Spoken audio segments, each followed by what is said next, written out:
Everybody I talked to actually thought it's a bad idea. Like any reasonable person would have quit. I was filled with self-doubt. And then Coinbase was valued at $1 billion. Crazy. Brian Armstrong, CEO, co-founder of Coinbase. The largest U.S. cryptocurrency exchange. I saw technology as a way to try to have a big impact on the world. If the thing that got you started in the first place was like fear of never being important or fear of never feeling fulfilled, you're just going to give up. Cryptocurrency is the biggest transformation of money since the invention of paper. Coinbase was being deemed the most trustworthy brand in crypto. It tipped at a certain point from like, oh, this growth is really good to, okay, things are getting a little crazy here. If you kind of more than double a company in a year, you're really going to start to see a lot of stuff break. This morning, Coinbase just telling employees in an email that it plans to lay off 18% of its workforce. We had never done a layoff before. I had never done one. And I remember I went up in front of the company and my voice cracked. I mean, it was awful. Oh, man. I actually think Coinbase is in deep trouble here. And let me tell you why. The pressure and the scrutiny and the headlines, how are you dealing with your emotions? This is getting very personal. It's a real superpower to like care less what other people think. So without further ado, I'm Stephen Bartlett, and this is The Diary of a CEO. I hope nobody's listening, but if you are, then please keep this to yourself.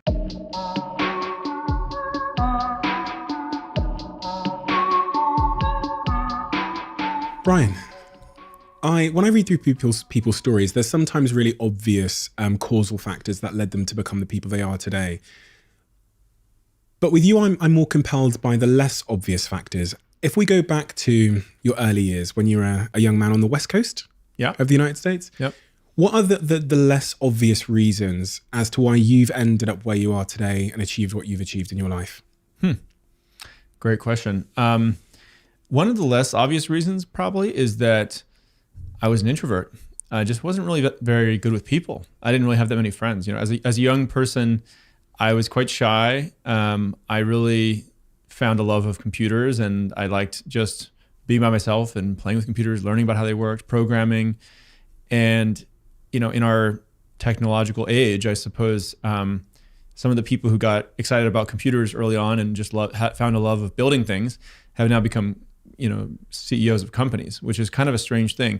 For a long time, I didn't think I could be a CEO because I envisioned CEOs of companies as being like these military generals who barked orders at people, and they were these like strong, charismatic leaders. And I always felt like, well, that's not me. I'm kind of like an engineer. I'm kind of a nerd, you know?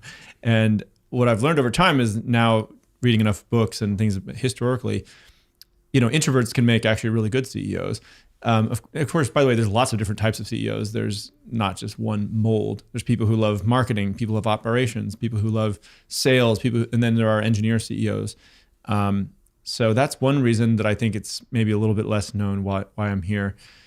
Another reason is that I just became very passionate about this idea of trying to have an impact on the world. And I think it may have come from that introversion as a kid. And I felt like, hey, I have good ideas, but it's hard for me to get them out there and for people to listen to them. And I didn't feel confident, like, you know, speaking in some public setting or whatever. I have lots of practice doing it now, so I'm a well-trained introvert. But, you know, I saw technology as a way to try to have a big impact on the world, and it could get my ideas out there in a scalable way, even if I felt like maybe I couldn't. And so, I don't know, maybe that's another unlikely reason. In hindsight, then going back to those early years as well, what was your luck or privilege? Mm-hmm. What were the factors that were out of your control that happened to be the case that also aided to that trajectory? Yeah, I mean, there was a lot of things that went right. So I was in a home with loving parents that were very supportive of education and my passions and interests, including, you know, my mother worked at IBM. And so we had like an early computer in our home. She was kind of an early programmer there. You know, we had early access to internet, things like that. I also had, you know, I studied computer science and economics, and I had enough. This was a very important thing. I was not afraid to go try starting companies because I knew that if I failed, I could actually go back and still get a job. And it wasn't, people always think of, you know, entrepreneurs, oh, they're such risk takers and all this stuff. You know, honestly, it's not that risky. Like if you're a young person and you get a little bit of money to go start a company, like in Silicon Valley, people will write you angel checks for these things. and you can pay yourself a salary, go try it for a couple of years. And if it doesn't work, you go back to a company, and it's often viewed as a badge of honor that you've tried a startup, you have this entrepreneurial DNA, you're somehow more valuable inside a company now if it doesn't work and you go back. In many places in the world, that's not the case. Failure of a company is considered a mark of shame, not a badge of honor. And then I think many people don't have the luxury of being able to kind of raise these seed rounds and things like that, which many places in the world you can't do that. Crypto is trying to help that, by the way. But in Silicon Valley, you can get angel checks for things. And so I tried starting many different things over the years, and it's kind of as side projects. But with Coinbase specifically, I didn't even quit my job to try it full time until I had gotten sort of an angel investment. So I was able to pay myself something. It wasn't a lot, but I was able to pay myself something and de-risk it. If I'd asked you then at, say, 10 years old, what you wanted to be when you grew up, what would you have told me? At 10 years old, I mean, I really had no idea. I think the first glimmer of it that I had was in high school. And I had started building some websites. And I remember as a senior in high school, I went on this retreat.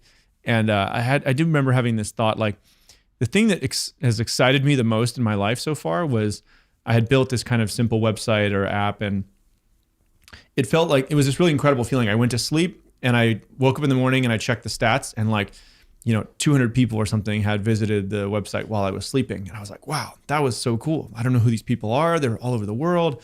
It felt like a superpower. Like if I could build something that could be working and helping people while I was sleeping, if not 200 people, why not 2,000, 2 million, whatever. And so I do remember having sort of it's stuck in my memory, like that of all the things I've tried in my life, sports and reading and science and in school and whatever as a high schooler, that was the thing that really got me excited in a way that nothing else had at that point. So I was probably in the very early stages of discovering my passion at that point. Just listening to you speak there, my brain was telling me that, because I was trying to make this link between why being an introvert led you to technology and then also having this sort of desire to have impact. But it sounds like there, technology allowed you to be an introvert and have impact because it was the bridge between the outside world. Yeah. So when that website goes live, you don't have to see these people or persuade them. Yeah. But you can have your impact by a piece of technology that's enabling something in their lives. Exactly. You go off and study economics in university, in college? So I had been taking some programming classes on the side in high school. Why? I couldn't help it. I like in my free time, I would just play with computers until like 2 a.m, 3 a.m. I was like dead tired at school every day because I was like wide awake at night, like playing with computers, learning about Linux and like all these things. And school was a little bit boring in some ways. So I basically decided, okay, if I'm this interested in computers, my parents were supportive of this, of course. There was like community college classes, and I went to go try to take some of those classes to learn programming. I got some books from the library about like how to program Java and things like that, and I couldn't understand any of it, but I was trying to work my way through it. So then when it came time to go to college, I was basically like, okay, computer science, that seems like the closest thing to what I'm interested in.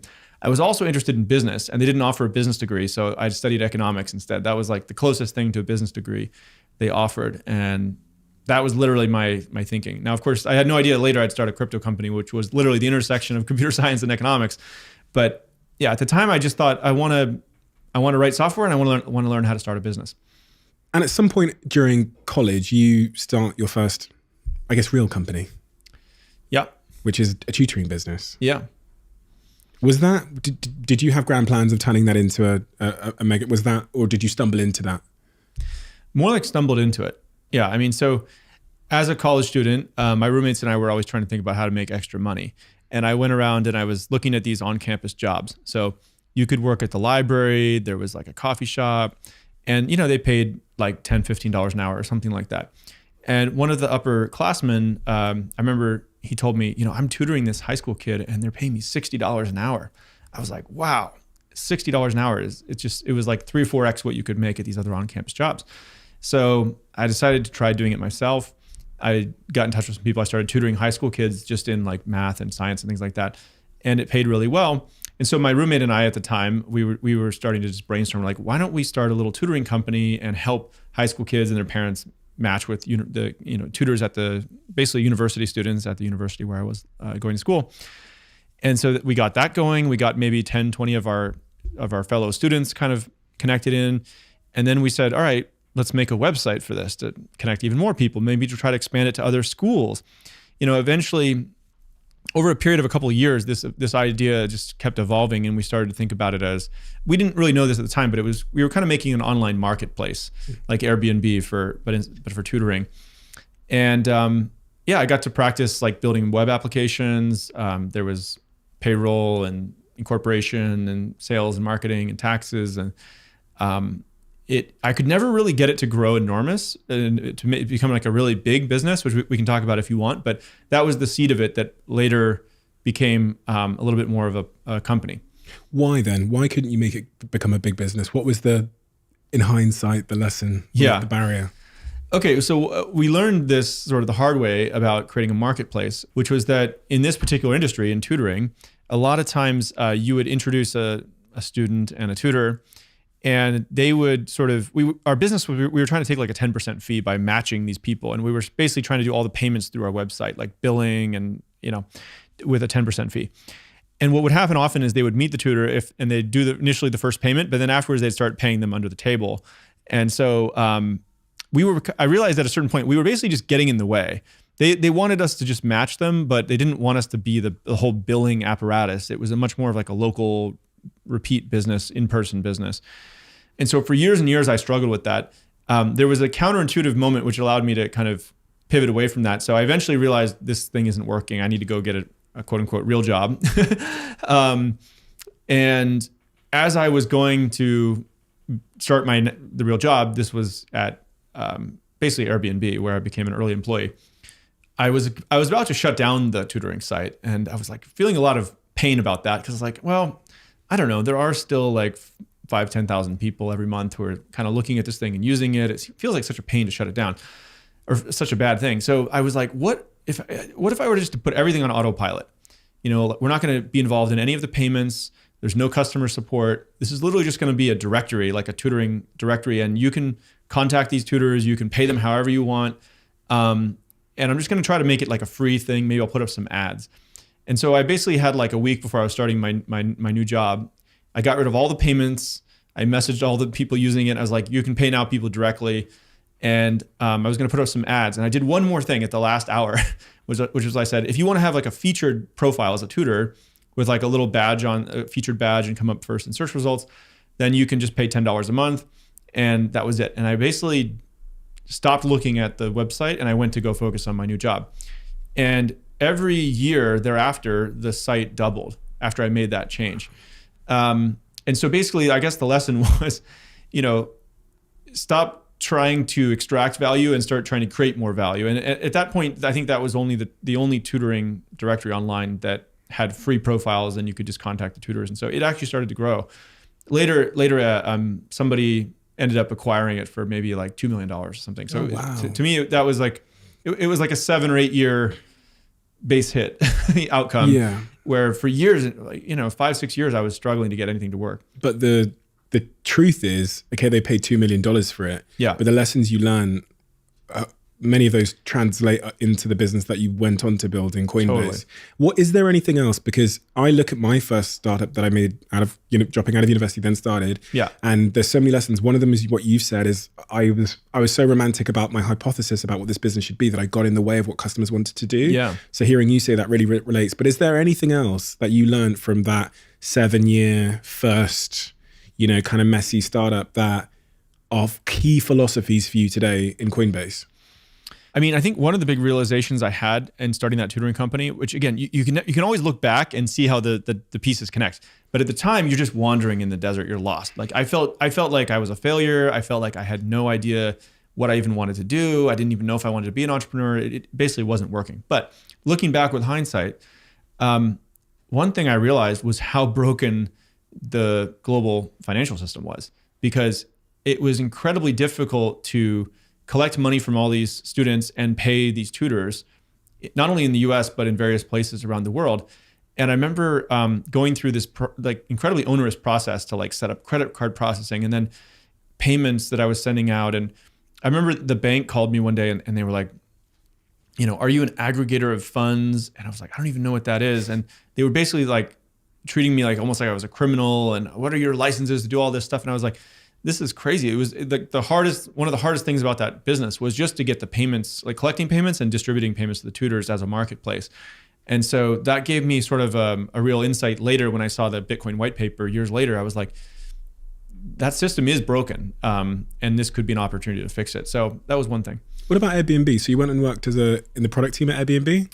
Yeah, I was a technical product manager, which basically meant I wrote some code and I tried to be a product manager. Yeah.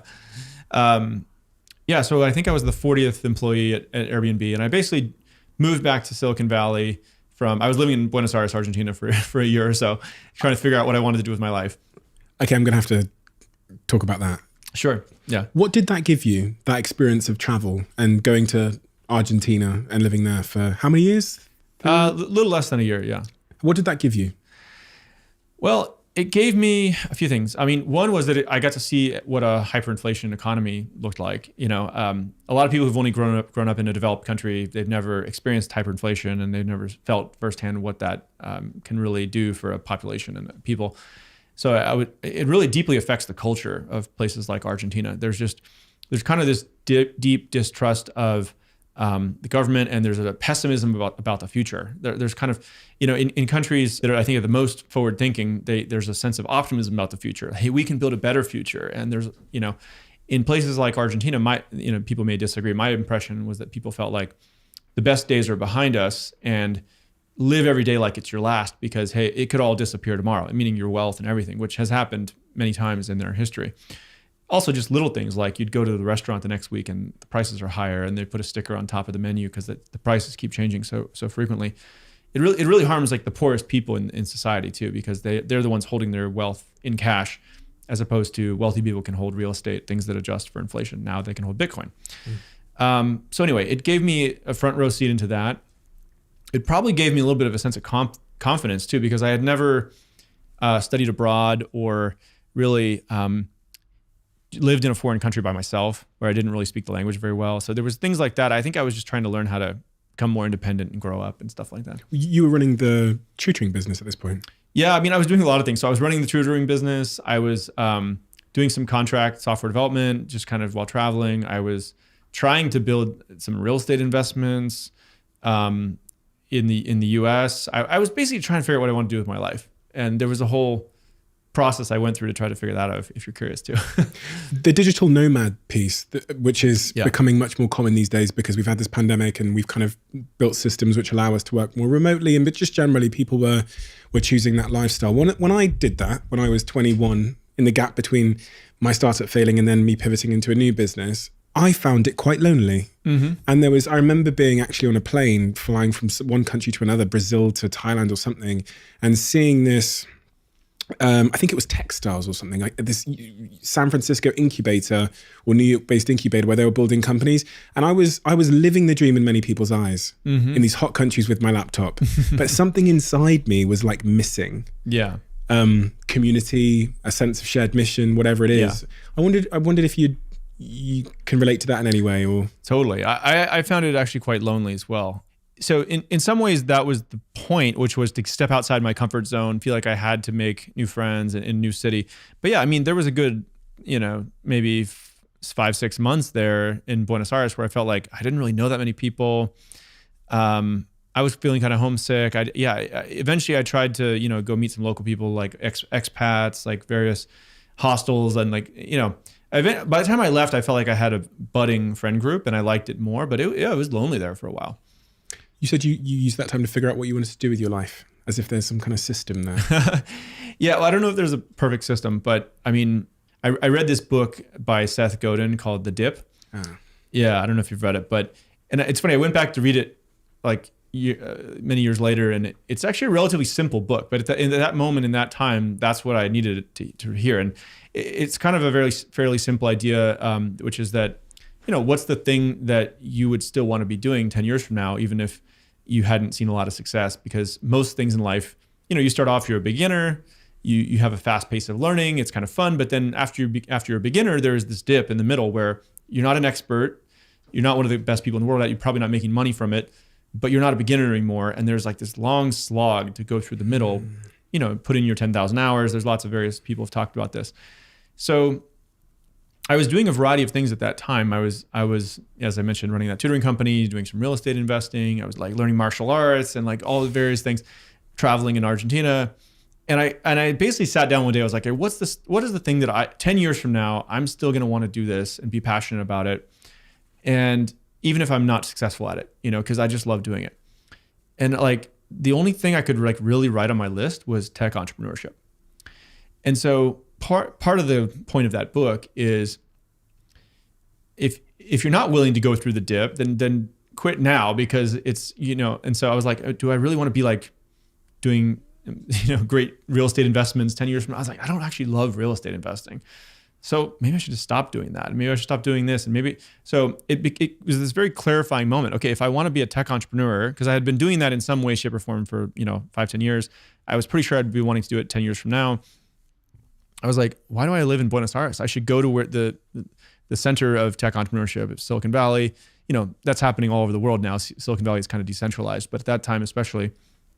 So I kind of stopped doing everything else, moved to Silicon Valley, and went all in on that. And then I think within maybe 7 years of making that decision, Coinbase was valued at $1 billion.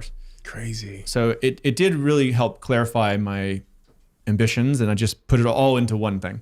That is atypical. It's important to say. Yeah. There's going to be entrepreneurs in Buenos Aires listening to this that are booking flights to San Francisco.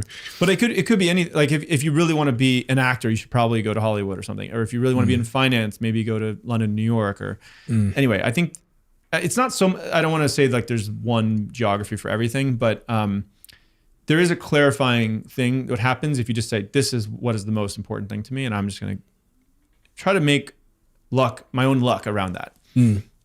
It's so true. It's something that I don't think, especially young people, think about when they're deciding, making career choices. Where to live is sometimes not as prioritized as much as like which university has the best partying or who's offering me a job right now, as opposed to that long-term horizon of like, how do I surround myself with the most talent and opportunity and funding in the case of business, and inspiration and enablers for this long-term vision I have. And I spent some time in San Francisco myself, about 3 years. And when I come back to the UK and when I go to other cities in the UK, I've never said this before, but I see how much of a disadvantage we have in philosophy, in ambition, in funding, in talent. And it's no surprise that most of the great unicorns are emerging out of one city in the world. That then leads you to Airbnb somehow. Through, I think you take a job first, then eventually you take a job at Airbnb. Yes, exactly. Yeah. I joined a Y Combinator startup that was really cool, but it didn't really work out. Yeah. There was a brief interlude there, but basically I decided, okay, my tutoring company is not really working. I need to, and that's when I pivoted to that thing which had a base hit. But what I decided, all right, I need to go to Silicon Valley. I kind of want to apply to Y Combinator. It's a startup incubator, but I wasn't able to get in, and so I was like, all right, let me go work at a Y Combinator company to sort of learn. And I needed, by the way, I also just needed to recharge a little bit, because the tutoring company, I'd been living abroad, the tutoring company wasn't working, I was barely paying myself anything. So I was kind of broke. I was also just exhausted from the tutoring company just not working after so many years of trying to get it to work. And I hadn't seen it double every year after that. that happened on the side. And so I was like, great, let me take a job at a high growth company that seems to be well run, actually make some money for a little bit here, save some money. And that's how I got to Airbnb. It had a really magnetic culture. Even at 40 people, they were clearly onto something. They had found product market fit. It was growing quickly. And I learned a lot there. They had a really unique culture. They were hiring differently. They were really like trying to raise the bar with every hire. If it's not a hell yes, it's a no. They were, the way that they just did product reviews was really interesting. They had an important design component to it. If you think about now why Airbnb won in their market from what you got to see inside their walls, what would you say? So you've talked about their hiring philosophy, which is very, very clear. But what else would you say? Well, the main thing, and I think that, by the way, this is true of not just Airbnb, but a lot of startups, was determination. They went through a period, everybody always looks back at these startups and they think, oh, it was a unicorn, like they found the thing and it worked. Airbnb is actually somewhat typical in this regard, which was, there was, I think at least, like a 3-year period where they were just wandering in the desert. Any reasonable person would have stopped working on this idea. it was a crazy idea. Like it was like couch surfing. You're going to let strangers stay on my couch. Like that's not a business. It's like just ripe for lawsuits and, and they were in like tons of credit card debt because they had like been trying to self-fund it. They had launched several times and nobody was using it. They should have quit. Like any reasonable person would have quit.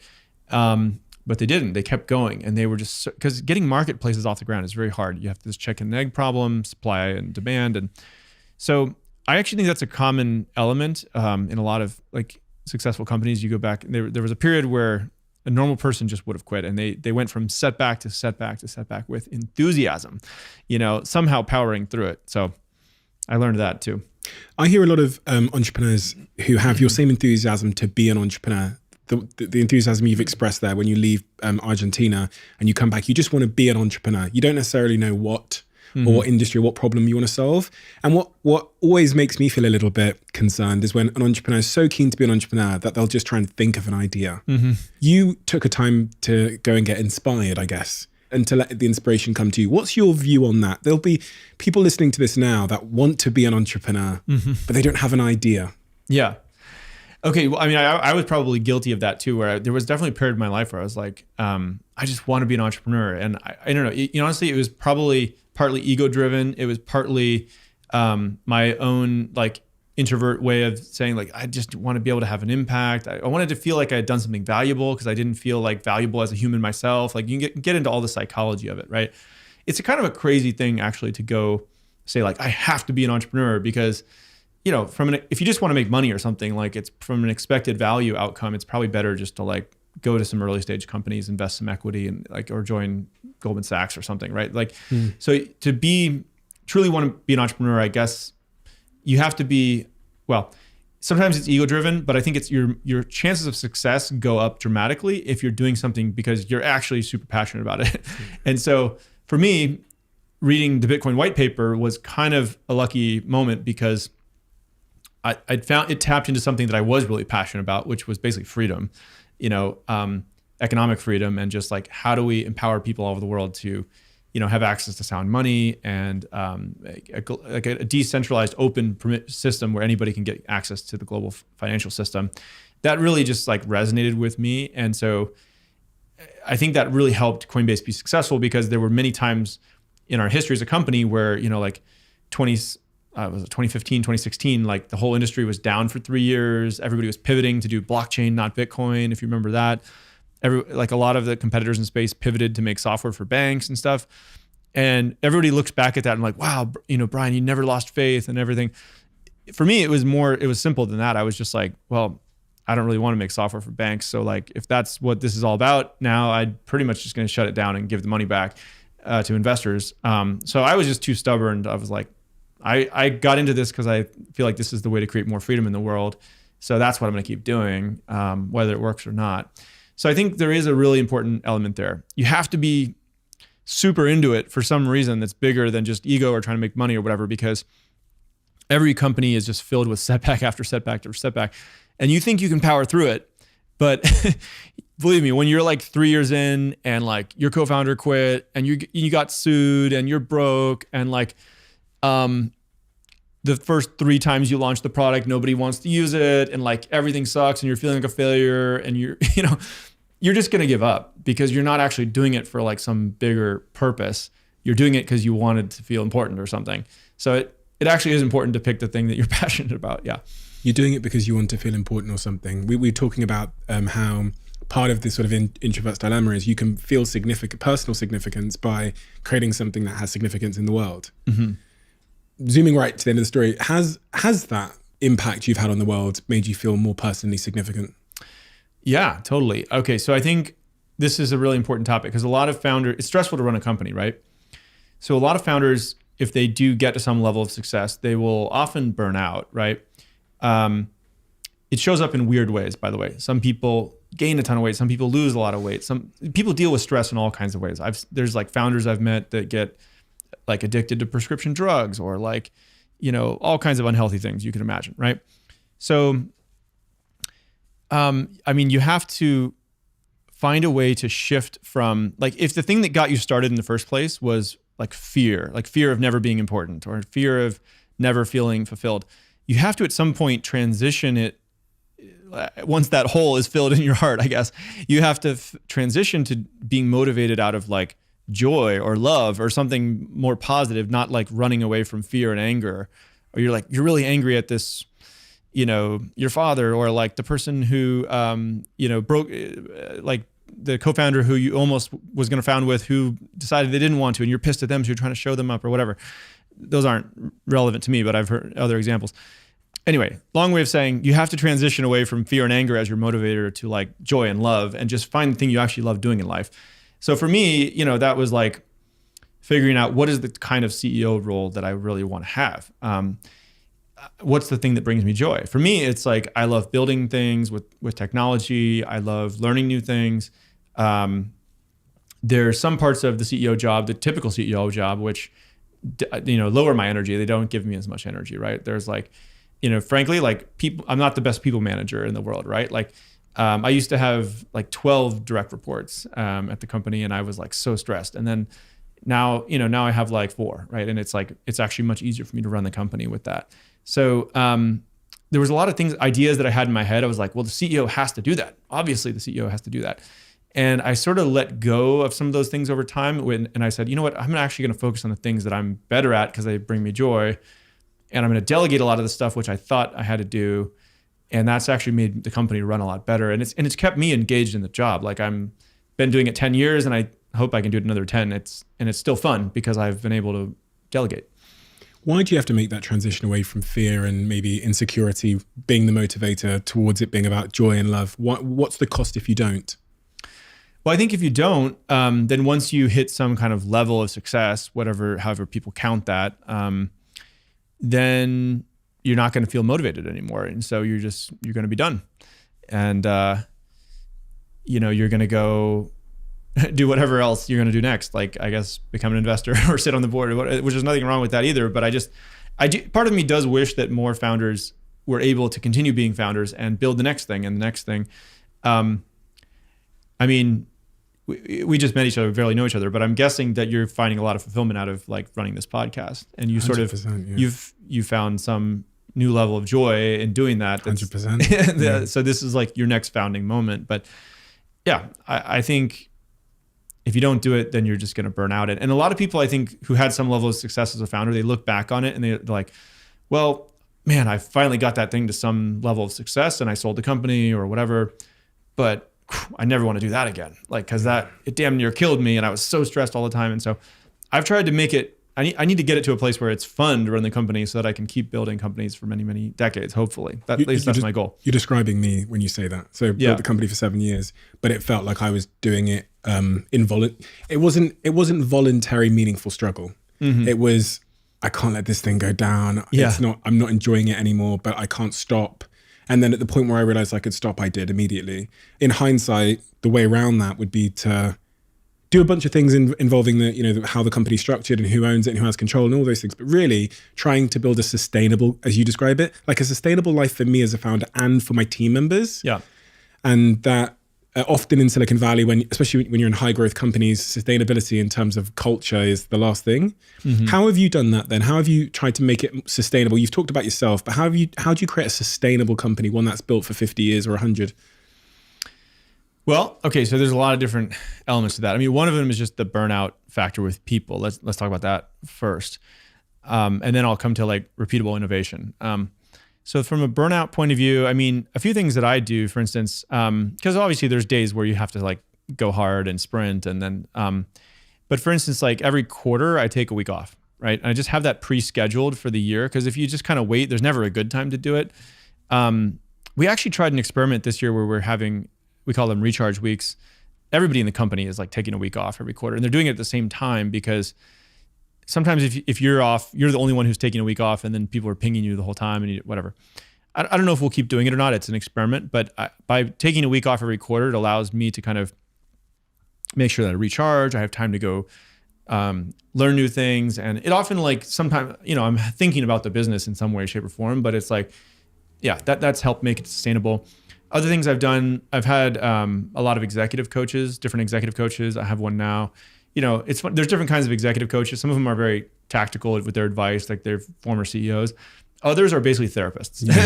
And both are good and important versions to have. When I first heard that, I was like, oh, I don't want the therapist. I want like the tactical CEO coach. But I've found the therapist part is almost even more valuable. Let's see what else. I mean, like I have this kind of like morning routine where like I've noticed that my days I'm a lot more stressed if I just like wake up and I look at my phone. I haven't really like had any breakfast or exercised or anything, and like I'm like low blood sugar. Everything's pissing me off. I'm like irritable. And so that's just a bad way to wake up. Since now when I wake up, I basically don't look at my phone. I try to like do the morning routine, exercise, like eat some breakfast, meditate, whatever. And then, okay, now I'll start my day and like try to, that all these kind of things help. And I think this is important for the whole company to some degree, because a lot of new employees, especially like new grads or younger folks, like they actually don't know about burnout. They'll actually, you can have an unlimited vacation policy and tell people at the all hands meetings, whatever, like don't wait until it's too late, take time off, but they won't do it. Like sometimes I've seen, especially high achieving people, they push themselves like too hard and they'll actually quit. And I'm like, why are you quitting? And they're like, I'm burned out. And I was like, well, why didn't you take any vacation the last 2 years? And they're like, I don't know. And they didn't feel like they had permission because everything was so important. And so we're almost like trying to force people to take a little bit of time off here and there, but we still have a pretty intense work environment at Coinbase. I'm trying to like, amp it up. Like we should be going hard, but then take periods of rest and renewal, and take rest like renewal very seriously. It's actually an important skill to learn. So, okay, so that's kind of how to like, go hard for the long term, but don't burn out. Then I think companies also need to have repeatable innovation. So what that means is you can't just have like one product that finally works and then you scale it and it kind of, the S curve tapers off. And then what do you do? I think companies need to continually have like a next act, and ideally like a portfolio of products or different revenue lines, so that while something is going down, another thing's going up. And we do this thing at Coinbase called 70-20-10 resource allocation. So like 70% of our resources go to the core business today that's making most of the money and it's at scale. 20% of our resources go towards these adjacent bets that are like an extension of the core. And 10% go to these venture bets, which are basically like kind of crazy ideas that have a higher chance of failure. But so even in up markets, down markets, we're putting 10% of our resources towards crazy, potentially big things that could work. They don't, and some of them don't. And that's allowed us to build this portfolio of products. And I think that's important for the long-term sustainability of companies, because it always maintains this startup culture, this founder mindset of like, it's always day one, never let us become complacent, try to disrupt ourselves before somebody else does, and just keep building the next thing and the next thing and the next thing. Like that's what keeps a company exciting. That's how you extend the founding moment, right? Like Zuckerberg is trying to do that now with the metaverse instead of just being a social media company. And so if a company doesn't have like those continually stretch and try to build the next thing, I think it just becomes a little more complacent, and like good people eventually leave and stuff like that. Every company wants that. At least they say they do. Yeah. But then they set up incentive structures and policies that actually act as a deterrent for innovation. They disincentivize people to innovate. Yeah. So a question I get asked a lot when I'm on stage is, you've ran an innovative company in an industry like social media, which is changing all the time, and the tricks and tips and algorithms are adjusting. How do you get your teams and how do you align incentives? And how do you really make that philosophy and culture real, where people are actually incentivized to take risks and to do those 10% bets that might end up being the next AWS or the next, Kindle or whatever, in the case of Amazon? Yeah, you're right. So I think that the natural tendency of most orgs is to not allow that. And so you have to actively fight against it as a founder or CEO. If you have somebody within the org who is kind of entrepreneurial and they try something new and it doesn't work, you have to make sure that that's not like a black mark on their career advancement, right? There's a difference between they had good execution towards the wrong idea, or they had the right idea but bad execution, right? If I think Amazon example, right, is like they tried to launch their own phone at Amazon, right? Yeah. The Fire phone, and it was this big failure. But my understanding internally was like they basically pushed. It was the wrong idea, but they had good execution, and so they didn't like fire that team because the Amazon phone failed. They said, okay, the execution was good. You shipped a phone in a pretty small amount of time. It was toward the wrong idea. What next? And that, I think my understanding is that team actually became the Kindle team, which then was a very successful product. So it's a tolerance for failure, recognize good execution, even if it's toward the wrong idea. I think some of this has to come from the founder. I don't know if there's any other way. Like the problem is, if you look at public companies that are founder led, they actually like outperform the rest of the S&P 500. And one theory for why that is that the scarcest thing inside big companies is actually risk tolerance. And so founders can kind of provide that. Now if you can go too far with this, right? We know of founders who have too much risk tolerance and have kind of blown the place up, right? WeWork. Yeah, exactly. And then we also know of companies that had, like not enough risk tolerance. They had a professional CEO come in. I don't want to criticize anybody, but like Steve Ballmer or someone would be a classic example. I'm sure he's a smart guy, right? But something happened there where they didn't have the risk tolerance. So I kind of view my job as like a founder CEO at this point is to ensure we have enough risk tolerance to try new ideas. And then I also want to pair myself with great operators like Emily Choi, our COO and president, right? And we have a really amazing executive team. So it's the combination of like great operator, but also great founder energy, which I think is a nice combination that creates good outcomes. If you're too heavy on one or the other, sometimes it doesn't work as well. There's something a lot of you don't know about me. Last year, I co-founded a company called ThirdWeb, and most of my available time right now is spent building ThirdWeb. So what is ThirdWeb? ThirdWeb makes it really, really easy to build Web3 applications. And today's guest is one of the most famous CEOs and founders in Web3. And we actually have a really strong relationship with his company, Coinbase. So it felt somewhat fitting to introduce ThirdWeb to you in this episode, just for a couple of seconds. Since we launched ThirdWeb, the growth has been insane. The world's biggest brands, sports teams, creators, gaming studios, and hundreds of funded Web3 startups have all used ThirdWeb to power everything that they want to do in Web3. NFT drops, packs, DAOs, you name it, ThirdWeb powers it. In the last 2 months alone, the number of active projects using ThirdWeb tools has doubled despite the bear market. So if you're an entrepreneur, if you're a brand owner, if you're a Web3 developer, or just someone that's interested in Web3, which is, in my opinion, the next major technological shift that will impact all of our lives, kind of like social media and Web2 did, then you can start building that future today using ThirdWeb. Check out thirdweb.com for more. The link is in the description below. Let's get back to the episode. You read this, the white paper, Satoshi's famous Bitcoin white paper, pivotal moment for you, sparks interest and intrigue while you're at Airbnb. You do something which a lot of people ask me about as well, which is when you're in a job and you have a spark of inspiration, how do you do both? You've got to pay the bills on one end, but then you want to pursue this idea. How did you do both? Because you stayed at Airbnb while you started developing what became Coinbase. Yeah, so basically I did it on nights and weekends. People don't like that answer. Yeah. It sounds toxic. It required a lot of energy. I mean, I basically, so first of all, you need to make sure that if you are currently employed, like don't build it, on company hours and don't build it on the company laptop. There's a lot of IP litigation that has ended, for some people has ended badly because the company actually owns it typically, at least in the US. I don't know what the rules are in other countries. If you build it on company time, on the company hardware, the company probably owns the IP. So you need to make sure you're doing it on your own computer, not during hours. So anyway, I would often work till like 7 p.m. or something like that. I'd come home, eat dinner or something like that. And then I would work from like 8 p.m. to midnight.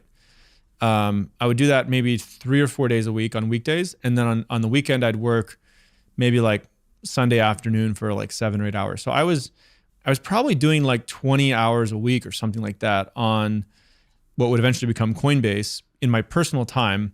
And it was hard. It sucked. I mean, I was like tired after the full day of work. It's like 7 p.m. But this is where some of that determination comes in, right? And I was like, okay, well, my coworkers like going out drinking or whatever. And nothing wrong with that. I did plenty of that, but like in my time at that moment in that time, I was in my late 20s. I was like, I really want to try to build something important in the world. Like I'm gonna have to take like my own determination and turn that into this fuel to go try to build this thing. So I probably did that for like a year and a half to try to build the prototype of what would become Coinbase.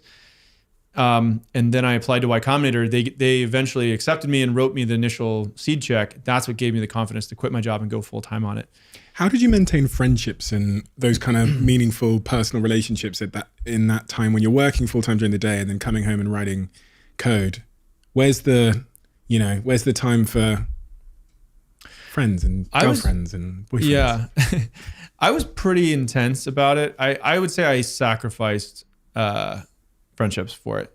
I mean, it's not like I wasn't like, just like never responding to people, but people would ping me and like, hey, can you come out and this thing? And I was like, actually, I remember it's a funny memory. One time, this guy who I really like from work, he's like, come out to this thing. We're going to this club or something. And I think I literally wrote back to him, I'm changing the world one line of code at a time. Can't hang out. He's like, rock on. I love it. So, I was joking or whatever. I'm going to try that with my mom. Yeah.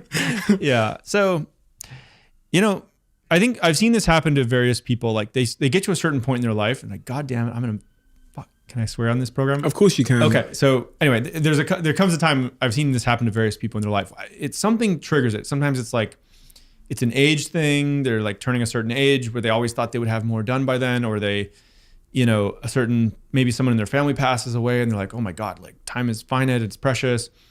And something happens where they're like, I'm not going to fuck around anymore. Like I'm going to get this done no matter the cost. And they just start really buckling down. They find this source of energy. And so,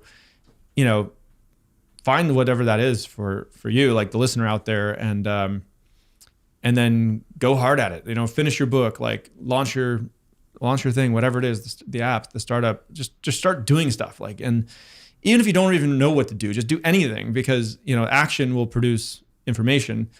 I actually, you just reminded me, there was a precursor to Coinbase, which was this app that I built with my friend, which we were trying to figure out how Bitcoin worked, and we built that. And the minute we shipped it, I was like, it's built wrong. And I knew the architecture was wrong. And then I knew what to do next. And so oftentimes you don't even know what to do. Just do anything and it'll help you get to the right thing. Action leads to information. Yeah, action produces information. Action, never heard that before. I stole that from Paul Graham, I think, who started Y Combinator. Yeah, it's so true. And I will steal that from you. So Good. if you hear that in the future without credit, then you know where it's come from. At that time, what were you trying to build? You'd read that white paper, you launched that first app. Then after that first app you launched, what were you trying to build? What was the vision? Yeah, so this was 2000, I guess it was like 2010 timeframe. And you, how old? I guess I was like 29, 29. Something like that. So what I was trying to do, I had read the Bitcoin white paper and I was like, okay, this is a decentralized protocol for money or something. And my thought in my head at that time was, well, there's been other decentralized protocols, like email is a decentralized protocol. Git is a tool that developers used for version control. And so for email, people didn't really run their own email servers. They'd use a hosted email service like Gmail. Or for Git, they'd use a hosted service like GitHub, right? So my thought was, okay, here's a new decentralized protocol. People are going to need like a GitHub or a Gmail type thing that does all the security and the backups for you, and it works on mobile and the web. And I was like, someone's going to build a company doing that. That would be a kind of a hard company to run because you're going to be storing all this Bitcoin. People are going to want to hack it. And like, that's not like a weekend project. That's like a really serious responsibility.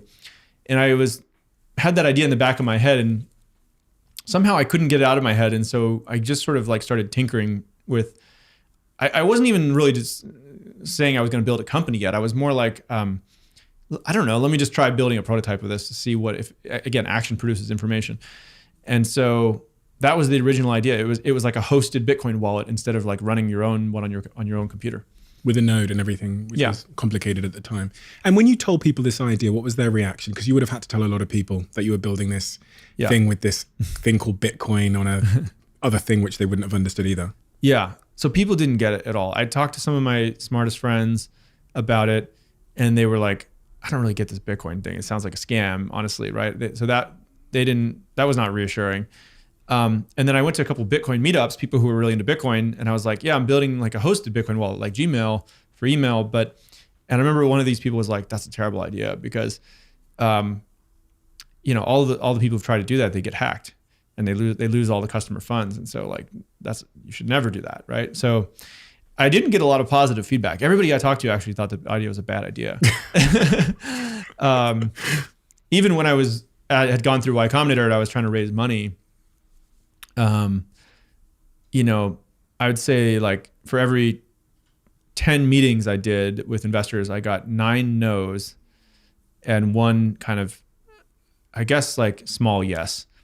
So, and that's always tough. Like fundraising is always tough, but you know, if you go to these people who you believe are like really smart people and 90% of them are telling you no, that's like the best case scenario in my experience. You know, the worst case scenario is 100% of them tell you no. So, but either way, it's like 90% of the people telling you no. You have to be really kind of willing to not get discouraged by that.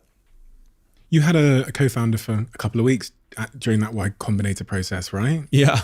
I heard that you, in applying for Y Combinator, you wanted to have a co-founder. You met someone quickly, and then it didn't last more than like 4 weeks or something.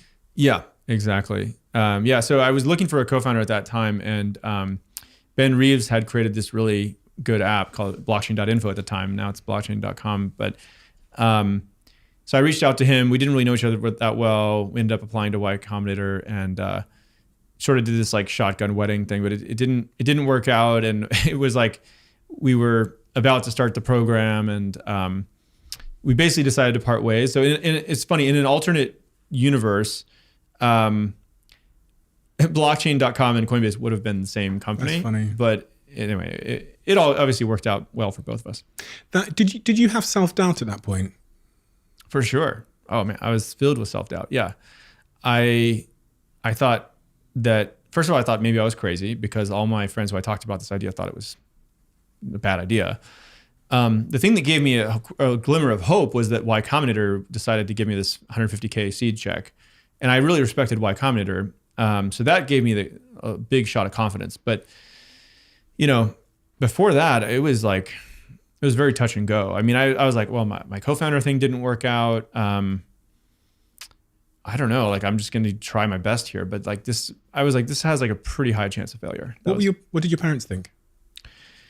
Okay. So my parents have people who worked at like big companies like their whole life. And, I don't know if they ever really got the whole entrepreneurship thing that I was so into. When I called to tell them that I was quitting Airbnb to go start this company, they was kind of like, okay, well, we support you. We love you. Like, are you going to have any health insurance? That's what my mom asked, I think. And so I think they were kind of afraid that I was just doing something really stupid and reckless, is my guess. But they ultimately trusted me and supported it, probably with a lot of doubts, is my guess. On that point of co-founders, yeah, I read that you eventually sort of interviewed 50 odd co-founders to try and find the right one for what would become Coinbase. What were you looking for? And what was, in hindsight, what advice would you give me? Because that's another question I get asked a lot, is how do you find a co-founder? And yeah. So yeah, I was looking for a co-founder at that time desperately, and I'd go on these like co-founder dates. You know, we'd meet somebody, see how it goes. They'd pitch you their startup idea. I'd tell them about mine, and maybe go on a second date or third date. So none of these seemed to like really click. And I guess I was looking for someone to get really excited about my idea, but also somebody who I felt was really complimentary to me in terms of like would push me to think bigger and stuff like that I hadn't thought about before. And, you know, I wanted to leave feeling energized and that I'd learned something, and they were a good compliment. And so I got kind of disillusioned because a number of these went on and on and on, and I couldn't find anybody like that I really liked to join this thing. So eventually I just got fed up, and I was like, all right, you know what? I'm just going to do this thing on my own and get it off the ground. And lo and behold, once I started to show some signs of progress, you know, like getting through Y Combinator, raising a seed check, getting I put the prototype out there on like Reddit, and the right person reached out to me. And so anyway, I tell people that story because I think it's an important lesson, which is basically, if you don't have the right co-founder, just keep making progress, and signs of success may cause the right person to find you. It needs to be public signs of success. It's almost like putting out the bat signal.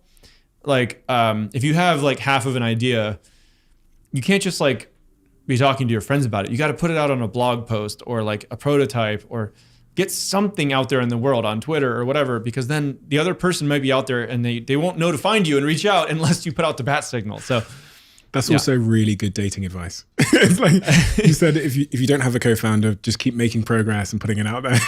I guess it's true. Like in terms of people, fitness and health and self-development. Figure out yourself. Yeah, exactly. Yeah, and you become a magnet as opposed to having to be a peacock. That's true. So, and that's much more valuable. When I think about your first tutoring company, there was that pivotal moment where you removed the payment and just kind of got out the way, and that was pivotal to the company exploding. Yeah. When you think about those early years, what was the significant step that unlocked the growth in your view? Yeah, so there was a significant moment like that with Coinbase too, because oftentimes, by the way, the first version of a product you put out, it doesn't work. In fact, that's the only thing I've ever seen happen in startups. I've never seen a startup that the very first version of their product actually worked. Sometimes in hindsight, people like to tell that story, but I think in reality, it's very rare. So for us, or for really, it was just me initially, and then it was Fred Ursum and I co-founding it. The first version was this hosted Bitcoin wallet, and so I posted it on Reddit. Some people would sign up, but nobody would stick around and use the product. So in Y Combinator, they teach you this great thing, which is don't spend your time, like going to conferences and like trying to raise money. It's like if you don't have product market fit yet, talk to your customers and then improve the product based on their feedback, and then talk to your customers and improve the product. Talk to your customers, improve the product. There's really only two things you should be doing in the early stage: talking to your customers and improving the product. Sounds like simple advice, but people spend so much time doing other stuff that's actually not real work. So taking this advice, I emailed, 10 of the people or so who had signed up for the product and never come back. And I said, hey, I created this app. Like, I'd love to get on the phone with you and just talk to you about it for a minute. So I remember I got on the phone with some of these people. And one of them was like, what do you think about the app? He's like, well, I kind of like it, but I don't have any Bitcoin. So I just didn't come back.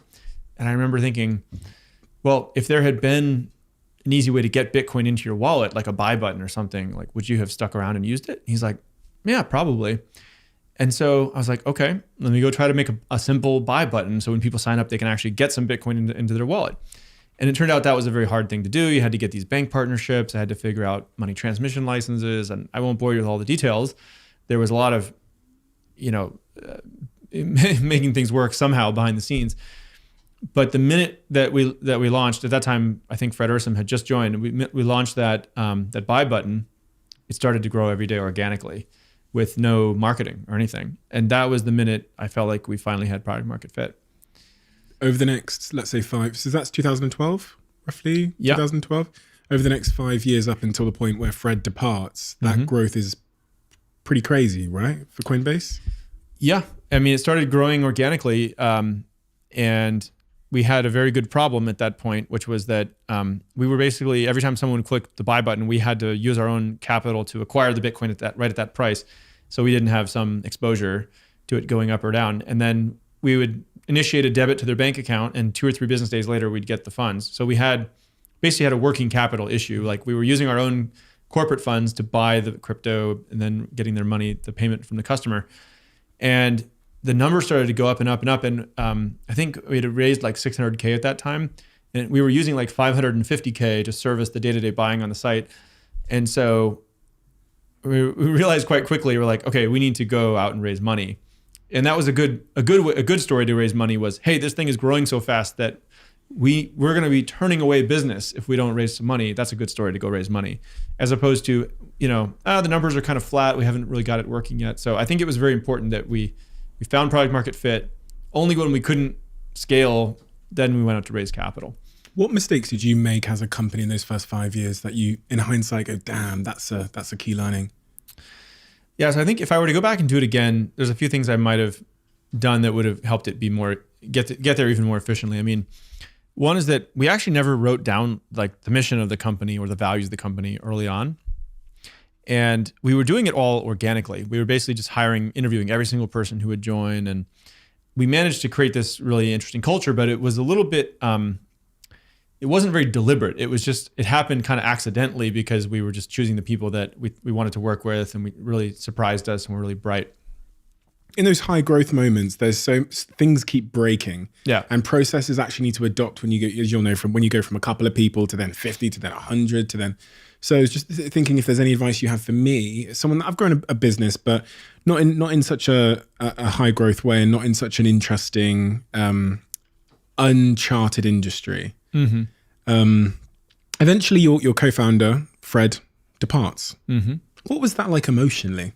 Because I can't imagine the thought of my co-founder parting in year 5. It would almost make me feel, honestly, it would have made me feel like they were part of the reason I was doing this. Yeah.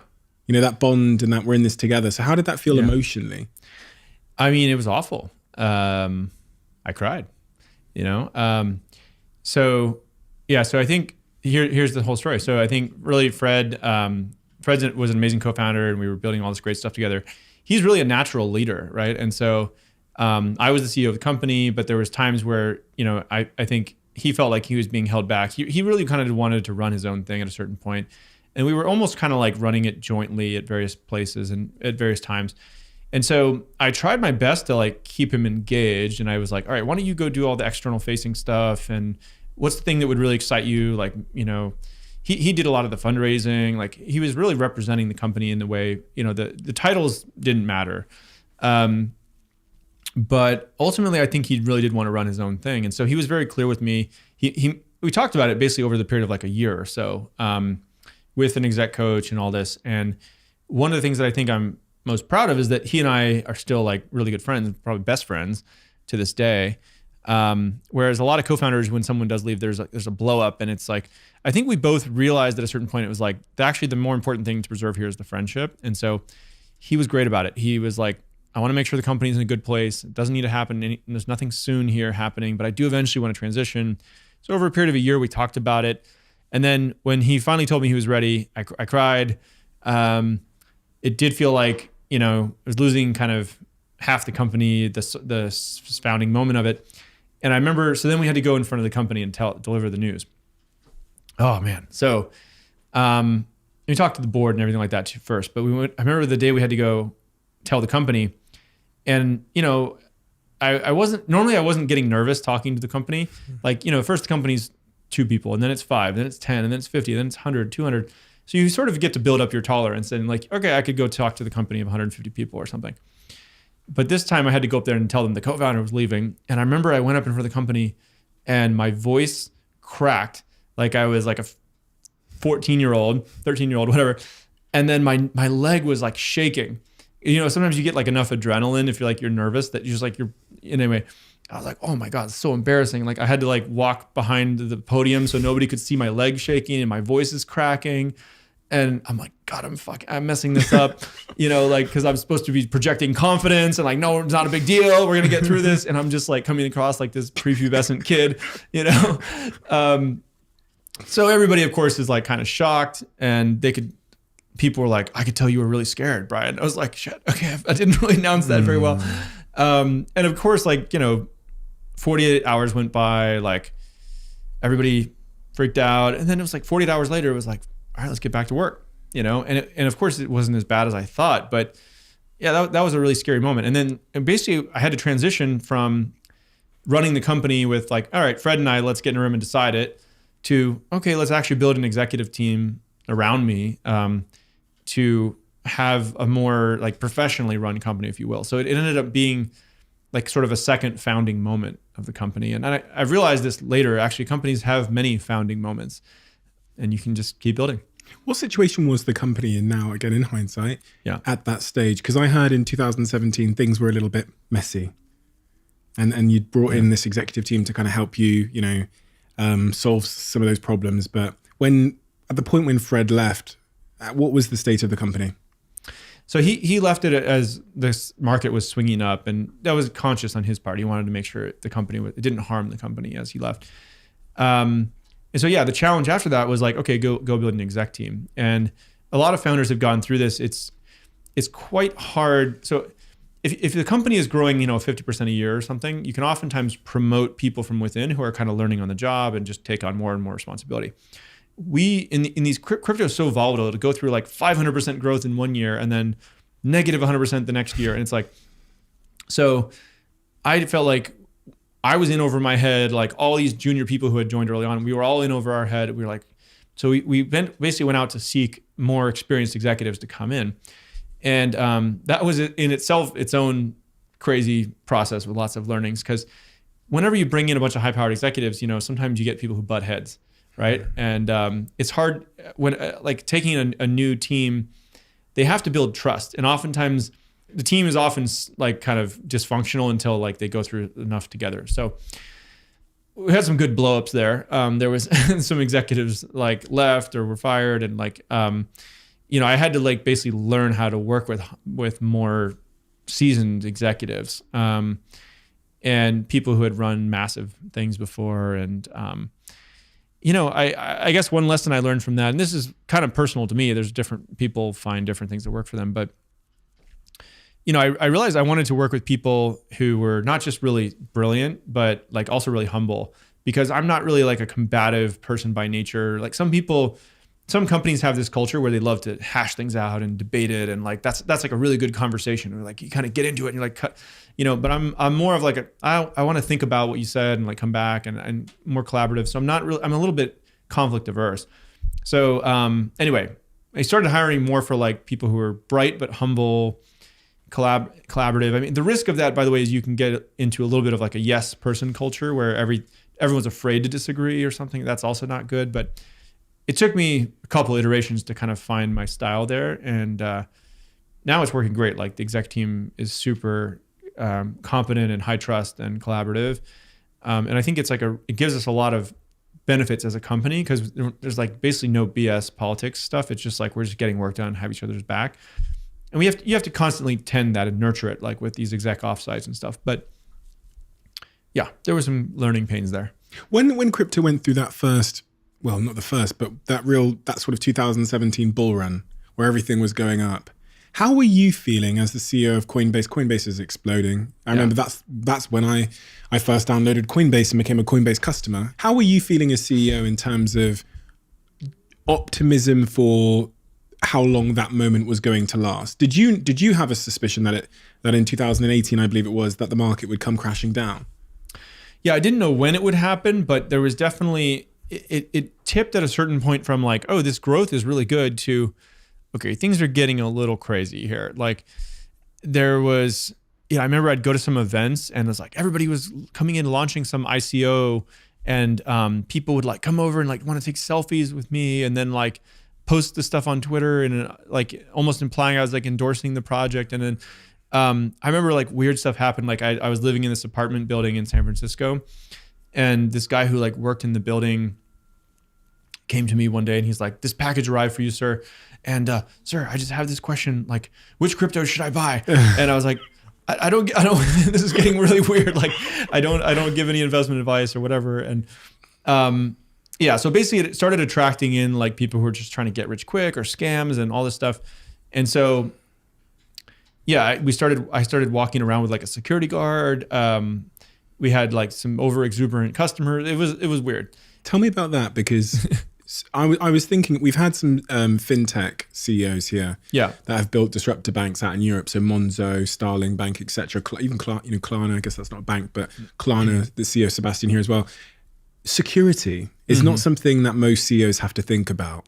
But when you're dealing with money, as Tom told me from Monzo, you get a lot of unhappy people because you sometimes you have to freeze funds and things like that. Yeah, well, okay, so I mean, if at a certain size of company, it's almost inevitable for every CEO. It's just not just money, but I do think that we probably started a little earlier because it was crypto, it was money. And yeah, I mean, it's also just a law of numbers. Like if you're running an enterprise, a SaaS, a B2B business, something like that, you might have thousands of customers or maybe 100,000 or something. But if you're running a very popular consumer app, and you get into the millions, or Coinbase has like maybe like 100 million-ish verified users now. If you just think about it statistically, I mean, like 1 in 100 people in society has some form of schizophrenia, right? Maybe one out of 10 of those, so 1 out of 1,000 people in society has a form of mental illness that just like, could be potentially dangerous, or they can become obsessed with things irrationally or whatever.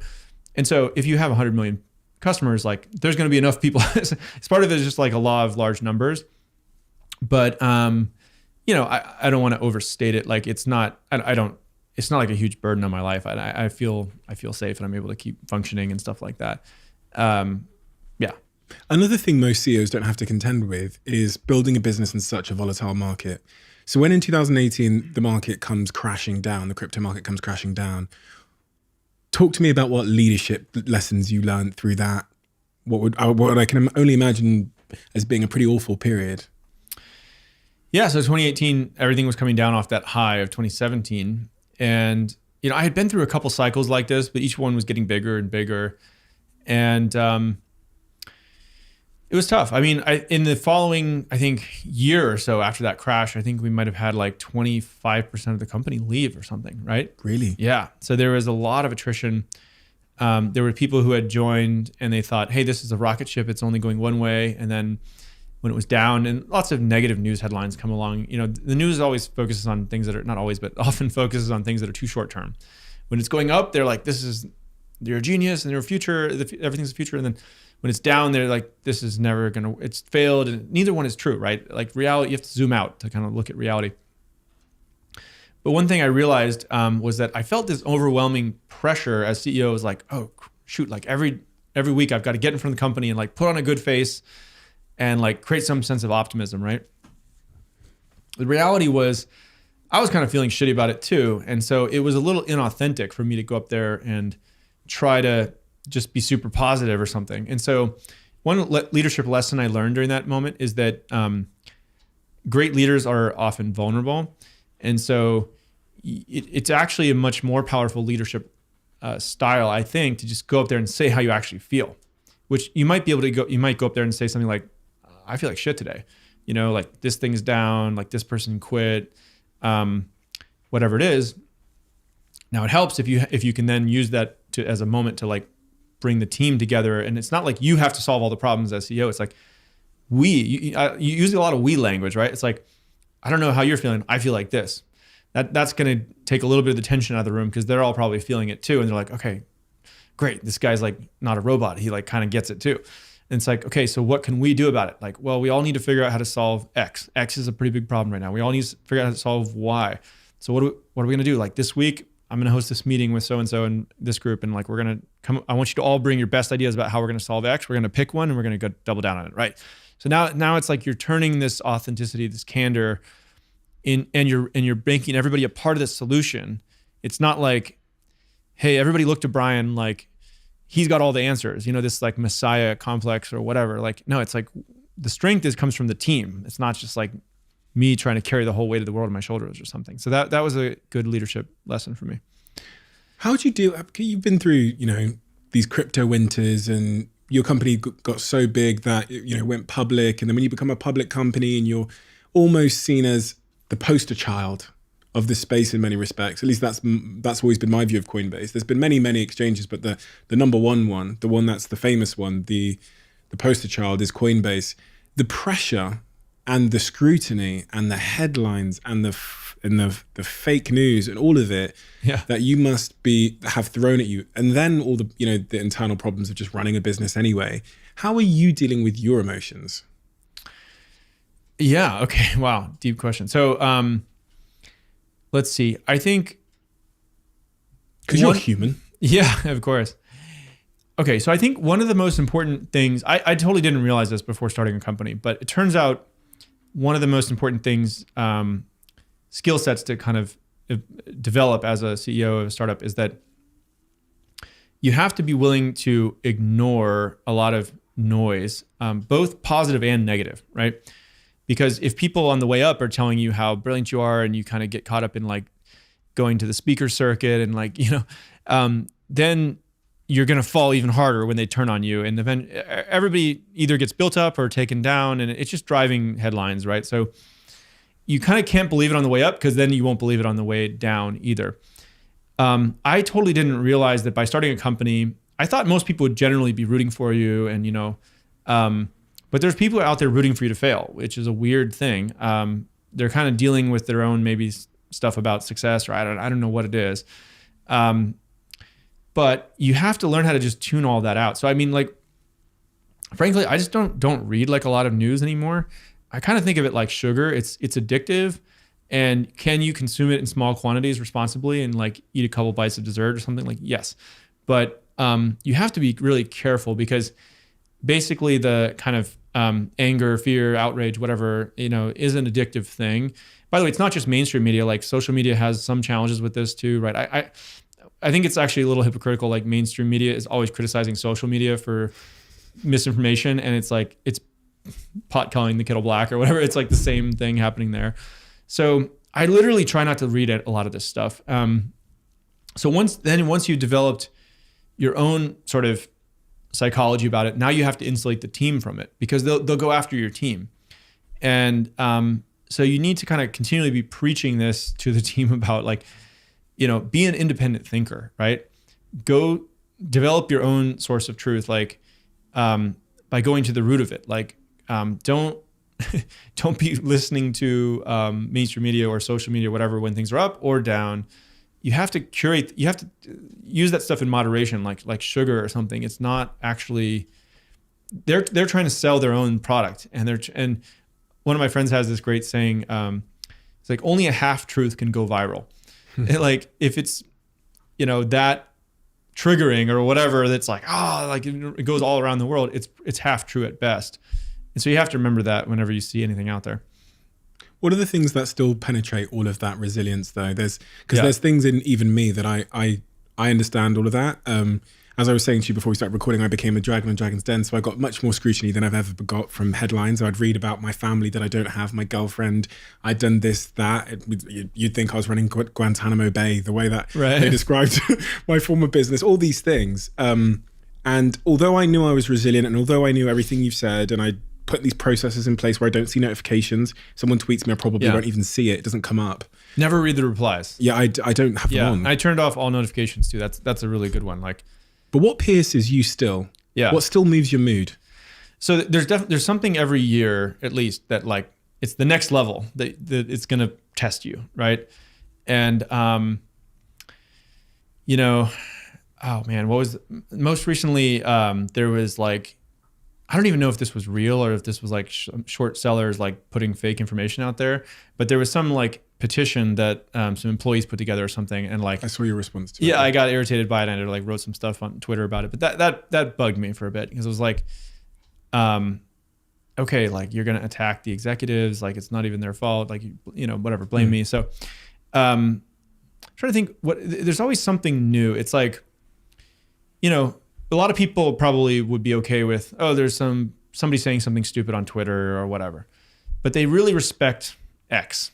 Maybe it's like the New York Times or something or whatever, right? And they're like, that's like and so then you get your first like negative article like that has false information in it in the New York Times, and then you're like, well, that just shattered my reality of like, even that could happen. Like, so man, and there's like, what else is like not accurate in the New York Times, or pick any other, Fox News, like whatever.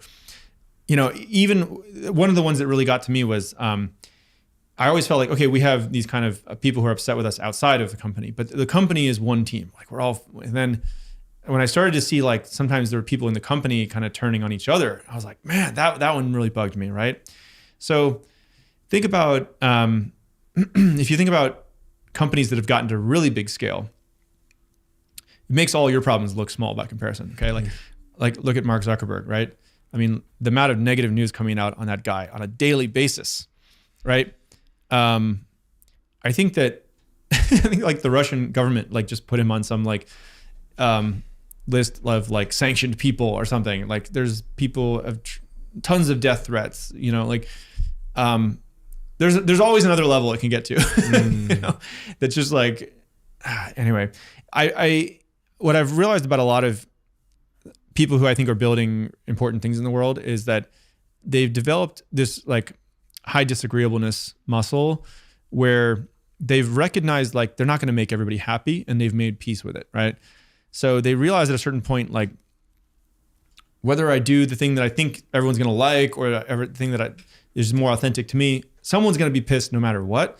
So at the end of the day, I'm just going to do the thing that I think is the right thing. And they've leaned more into authenticity instead of trying to say what they think people want to hear. And that does require you to have some amount of thick skin, some kind of high disagreeableness, and then they can actually do even more interesting stuff because they're being themselves instead of trying to be liked.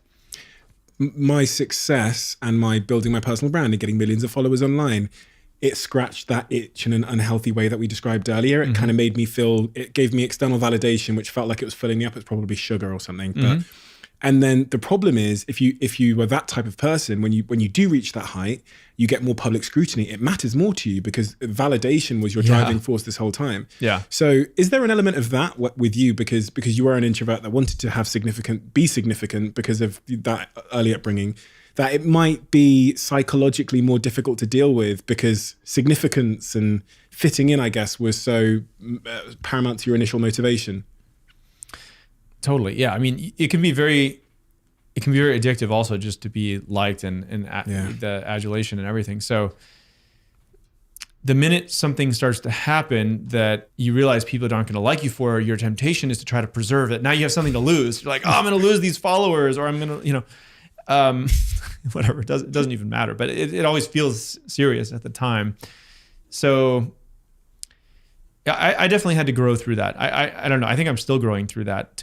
I would like to get to a place where, you don't want to become like isolated to a place where you're not listening to anybody, because that's also really bad. So you need people who can keep you grounded, like your family, like your friends, whatever, and people who around you who will tell you when you're being an idiot or you're just wrong. And so like you don't ever want to get to a place where I listen to nobody, right?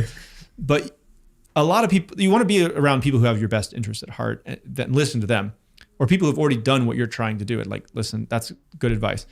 But a lot of the people who are just trying to take shots at you to build their own whatever in life, you need to build the ability to ignore them. And it's a real superpower to like care less what other people think. At least people who don't have your best interests at heart. Having worked in social media over the last 10 years, maybe in my 7th or 8th year, noticed a really interesting thing had happened. Organizations, as Endelman say in their trust reports, were once black boxes, which is the reputation of the organization. The image was written on the outside of the black box of the organization by the marketing department or PR. We moved into this world where they're now glass boxes. The world can see inside. All of your employees have smartphones and they can take pictures and write reviews. Yeah. And so organizations now had to adapt. And one of the things that I've seen just as an observation is CEOs being out there in the public eye, overly out there in the public eye. I'm thinking Elon. Yeah. And the antithesis of that might be Zuckerberg, who basically hid for 10 years. And the media shaped him as a soulless, data-stealing robot. And then you've got Elon, because he's smoking weed on Joe Rogan's podcast, you can say whatever you like about him. I think I know him. Right. I have my own reference point. And my point here is about transparency. And even doing things like this. For me, I don't know how you feel about this, but for me, if I was running a big organization, I'd be doing a lot to make sure that the public had their own reference point of who I am. How does that all sit with you? Because that seems to be the only defense against the media writing your narrative. Yeah, so I've thought about this a lot, and I'm not sure I have the perfect answer, but so I think there's a spectrum. So on one side of the spectrum, like you said, you can actually, Zuckerberg is somewhere in the middle to me, but to be truly isolated, I think like Larry Page, for instance, he was very reclusive, almost never gave interviews, right? Elon is kind of out there doing a lot more interviews, and he's just like literally says whatever he thinks, I think, right, on Twitter. Did you see Zuckerberg's 2019 Facebook post? Which one? He did the post, I think it was 2019, maybe 2017, that sounds better. 2017, he did a post saying that he's basically hidden away for that whole period of time. And his New Year's resolution was to come out of his bunker. So he did a period of hiding out and like, yeah. So, I mean, I think a lot of CEOs struggle with this because, I think a lot of people realize like it sucks to be famous. So, when I was a kid, you'd hear people say that or something, and I'd be like, yeah, whatever, easier for you to say. But there's a lot of downsides, right? I mean, people in the media or publicity can be like this cruel beast, right? If you feed it, it just wants more and more and more. So, I think there are advantages to having a public profile. Like it helps you recruit people. If someone attacks the company, you have your own direct audience to like get the message out, the truth. So there's definitely like benefits. And then there's drawbacks because now, maybe your kids need security or whatever, or just, someone's going to come up to you in a restaurant when you're trying to have a thing with your family or whatever. So there's real downsides to it. I think for me, I'm trying to find this reasonable middle ground where like I turn down 95% of media. I really want to talk to people like that are doing new media, right? Like this, like podcasts or YouTube, or really just have conversations with people that I think are interesting and I like, that get messages out in sort of unique ways. And I like having some amount of following if I ever need to set the record on something, but I don't want to become famous. Actually, I'd rather, if I could avoid that, I would prefer it. I think it's sort of a acceptable negative of building something interesting in the world, but it's not actually a positive. Interesting. And one of the things you talked about was that, who knows whether it was real or not. There was I want to give context to the listeners who don't follow you and might not have seen that. There was something written up that said internally an employee was petitioning to have someone else removed internally. Yeah. Whether it's true or not, we don't know. It was taken down. You responded to that on Twitter. Yeah. You also said to me that you were in a bit of a bad mood when you responded to that on Twitter. Yeah. How do you feel in hindsight about all of that? And did you learn anything about company culture or changes that needed to be made? Or give me your reflections on that. Yeah. So you never know if you're doing the right thing, right? One argument would be that it's just unnecessary. I could have ignored it, and there was people who never even saw it, and they read my tweets, and they're like, "Oh, what's going on?" And now I gave even more attention to it, right? Yeah. On the flip side, there was a bunch of people who reached out to me that was very positive. It was like, "I'm glad you're just, saying it like it is. It's like it shows what you really care about, and you're basically communicating to the rest of employees like if you're unhappy about something, like there's a right forum to do that internally. It's not." This is harming the company. And so anyway, a lot of people liked it. Some people didn't like it at all. So did I do the right thing? I have no idea. I'm just like making this up as I go. And I kind of like try things and I see how they go.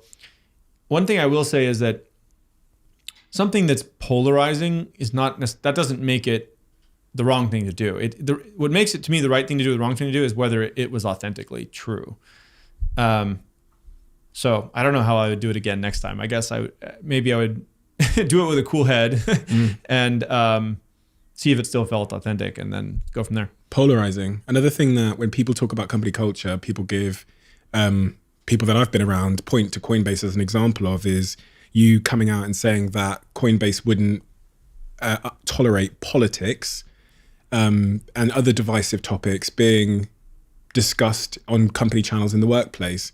Yeah. This is a big I've had conversations this week with my companies where they've talked about Coinbase and the example you've set because of things that have happened over the last couple of weeks in politics around in America. Tell me why you made that decision, because I once upon a time when we had Brexit in this company allowed my office to get overrun with anti-Brexit flags. And I actually regret that because a week later, an employee pulled me aside and said, I'm actually pro-Brexit. Yeah. And the whole week I felt like the office wasn't a safe place for me to Yeah.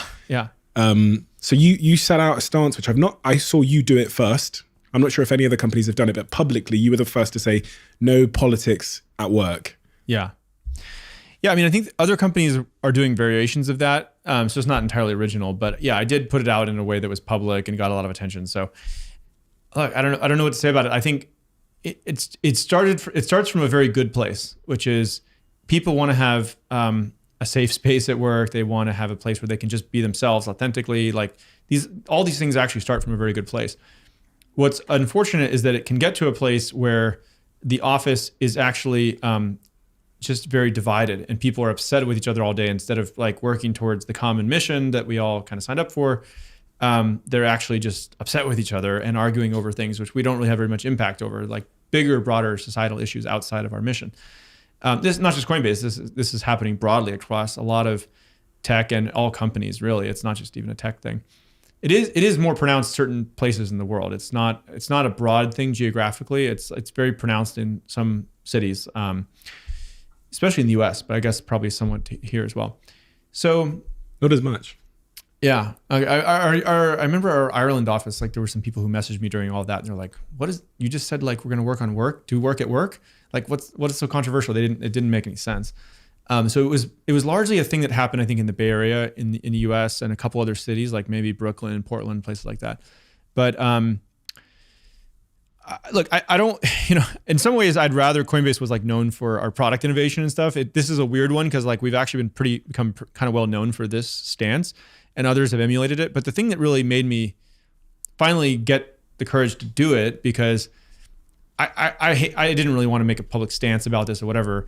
I just wanted everybody to get back to work. But the reason I did it was that I felt like I had been a bad leader. Basically, I had let this kind of misunderstanding accumulate inside the organization, where people thought that it was okay to like come to work and just debate endlessly these things, or like at the Q&A that we would host every week or two, there would be a lot of questions that were not about our product or the regulators or the future of the company. It would be about like these broader societal issues. And these brush fires kept erupting in Slack channels and things. And so, and I think I reached a place where I was like, I don't think I really want to be the CEO of this company if like this is what the CEO job entails, is kind of like getting put on the spot with like these crazy difficult societal questions every week. I kind of want to just build cool stuff with technology and work on our mission. And so I actually contemplated briefly, I was like, am I the one who's like just not suited for this job? And maybe this is how companies are run now. And I talked to a bunch of friends of mine and people, and they were like, no, like if that's how you feel, there's probably a bunch of other people at the company who also feel that way. And like, you started this company, you don't need to go, they need to go. And so I realized I was like, either I'm going to resign or they're going to need to resign. And so at that point I was like, all right, they need to resign. So we made an exit package available. I clarified the stance of the company. 5% of the employees opted into that package and left. And then after that, it felt like the company was much more aligned and we were all able to move towards the mission.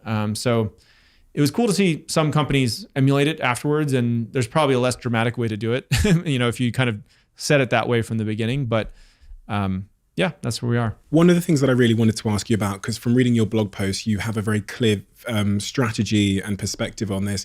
And I also see this in hindsight as being the single most important thing that I ever had the responsibility of doing and getting right, which is hiring people. Mm-hmm. I fucked up for the first 3 years. I hired inexperienced people that were cheap and that I felt I could manage because I was 21 or 20. So I hired a bunch of, you want a job, you can be director of this. Yeah. My biggest mistake. I only learned when I hired someone good and I saw the net impact they had and the fact that good people then hired good people. What advice would you give to people that are hiring now, and how important do you consider hiring to be?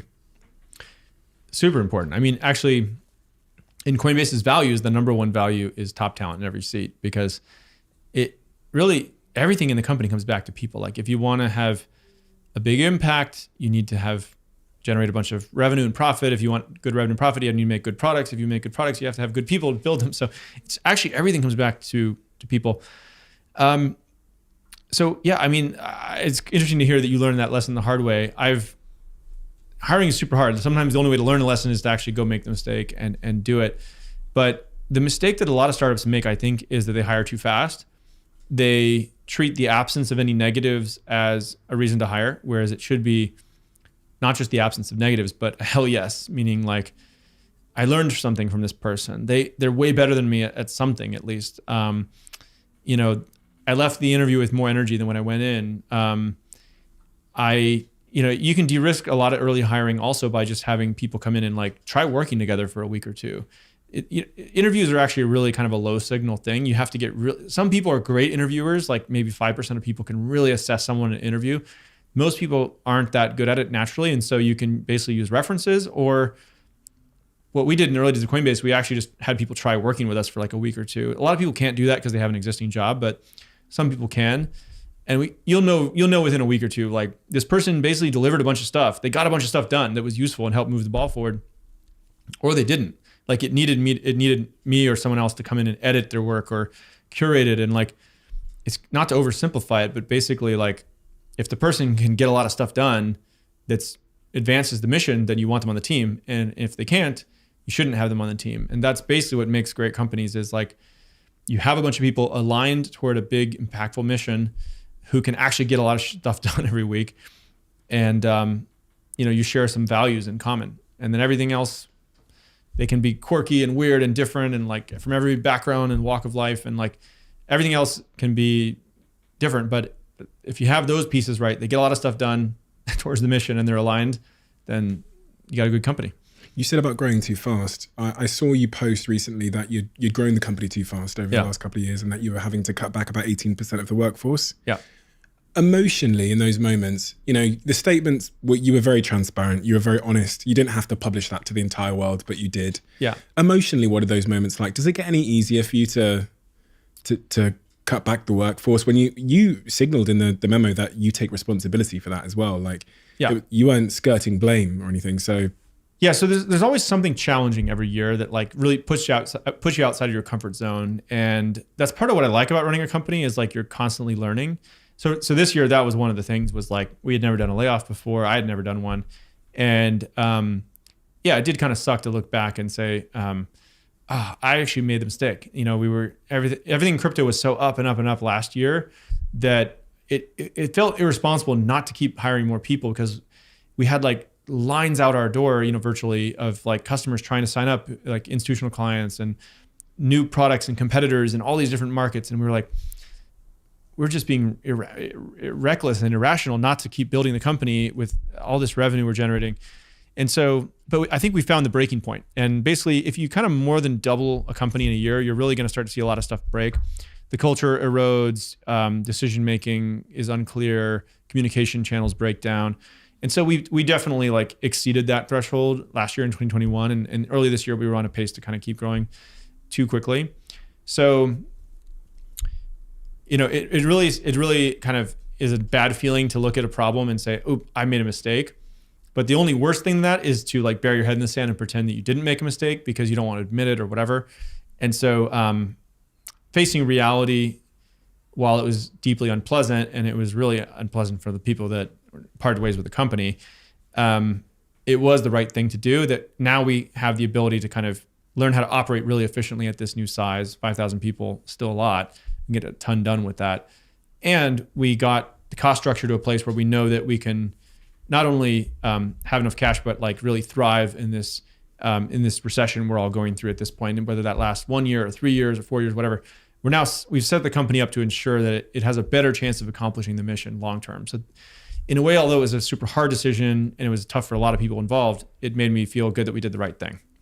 I am so excited to announce our new sponsor for this podcast, and that is Blue Jeans by Verizon. For any of you that aren't already familiar with Blue Jeans, they are a video conferencing and collaboration tool who offer an immersive communication experience that drives pretty unparalleled employee and customer engagement experiences. Me and all of my teams across all of my portfolio companies switched over to Blue Jeans a couple of months ago, and we have not looked back. The best thing for us has been the totally frictionless experience. No glitching, no sound issues, no delays, or any of those things that usually make virtual meetings really, really frustrating. We use Blue Jeans anywhere on any device at any time, and it's perfect for my small businesses that just have 10 or 20 people to some of my bigger businesses that have hundreds of people.